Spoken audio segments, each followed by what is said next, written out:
So I'll start. I think number one, I listened to the project, and I think it's a good project, especially given his circumstances. And it makes me look at other artists and say, how is this guy in jail and he's able to produce something that sounds good and it's something that I can replay and listen to over and over again. But you guys are out, have all the freedom in the world, and your work isn't really meeting his standards. So shout out to him for that. And another thing I want to say is everything I'm saying is about the music and has nothing to do with his case or his charge or whatever with Megan Thee Stallion. This is just about the music. There's three songs that I like the most. It's Guide Me Through the Storm, Sailor Moon, and Verdict Day / Lawyer Fees Interlude. Those are my three standout tracks from it. Now, can he promote it? I think the best promotion he has is I'm in jail and I'm making music. Obviously, there is a section of pop culture that will never support his music again, which is completely understandable. And then there are those that are on the fence, and then there are those that just don't care. So I think he's able to promote it and he'll sell some albums. He's an independent artist. So I don't think it's as important for him to try to do $75,000 to $100,000 first 100,000 sales first week. He can do 20,000 and he'll be good, especially because I don't think it cost him a lot to make the project. He's not going to a studio where he has to sit there for hours. He's doing this through a jail phone, I assume. So it's really just him and whoever's doing the production.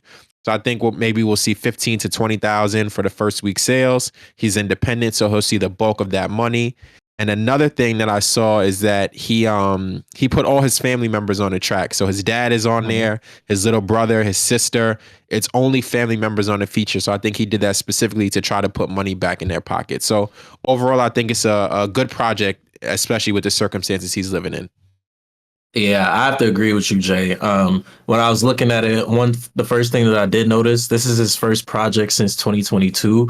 So, I applaud him for that. After coming through all of the legal stuff that he went through, like I said, I'm not going to speak on that. That's not my business. I'm not well versed in that. But just to come back out 3 years later with a project that sounds like this, given the circumstances, especially with the jail phone, is just incredible. That we're talking about it, sonically and musically, right? So I will say I did sit and listen through the first 7 songs of the album. After that, I started to tune out to the lyrical content, right? Because he's talking about, his experiences in jail and all of that, right? And just at a certain point, it's like, all right, cool. Like, I get it. You know what I'm saying? But I will say that there are some tracks on there, such as Free Me. I think that's the first one. You mentioned another one. So White Lightning and Guide Me Through the Storm. Those are probably the top 3 for me. I think what I will say for Tory Lanez moving forward, and this is probably because he is independent and streaming, if he can trim the project down to like 8 or 9 songs, just moving forward, I feel like that put him at a sweet spot, right? Just keep your name relevant, trim it down to 8 or 9 solid songs so that, people aren't just hearing all this filler and fluff. But I do appreciate him putting his family on the tracks.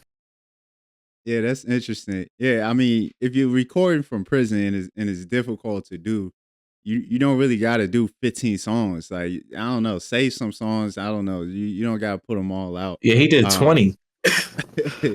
Yeah, that's a little much, but that's the new streaming era. But I don't know how he's doing it. It's gotta be utilizing AI in some way, because through a prison phone or any phone at all, like, I don't know how you're able to take a voice and then restructure it to get out that static and that telephone effect from the voice. They working magic over there. That's all I can say. But I'll also say I think that whole that video of him recording in prison and then the jail fight broke out. I don't know if that was staged or not, but when I was seeing it, I'm like, this feel like something tells me it was staged, because he's smart enough to, what I'm saying, let's tell whoever he's cool with in the prison to say something for some promo or whatever. You probably give him some on the back end. So I think staged or not, I think it was great promo. I think it was very smart, because people were talking about it. Like, damn, he recording and they having prison fights in the background. That's crazy. So it worked, but I think it was staged. Yeah. I'll also say this. I don't know when he's coming home. I think he got 10 years. So maybe he'll probably do 7 out of those. And then who knows if he gets deported or not. This is one thing I want to, put on the board. Toronto United, right? If they can get the city together, they have enough talent in there to battle any major city that we have in the United States. If you get Party Next Door and Tory, let them squash they little quarrel, whatever they got going on, plus Drake. I doubt that The Weeknd's ever going to be a part of that clique. But if you get Drake, Party, and Tory in terms of singing, rapping, and versatility, I think those three stand against any major city. New York, LA, Atlanta, New Orleans. They got the artistry to battle anybody. So I think if Toronto gets on the same page, they have their sound for sure. I just look forward to see what can happen once Tory is free, because Drake has been standing by him and supporting him behind the scenes. And he's even talked about, one Toronto. So I'm excited to see what will happen in a few years. Cause I'm not one of them. If I'm gripping on a Glock, I will pop one of them.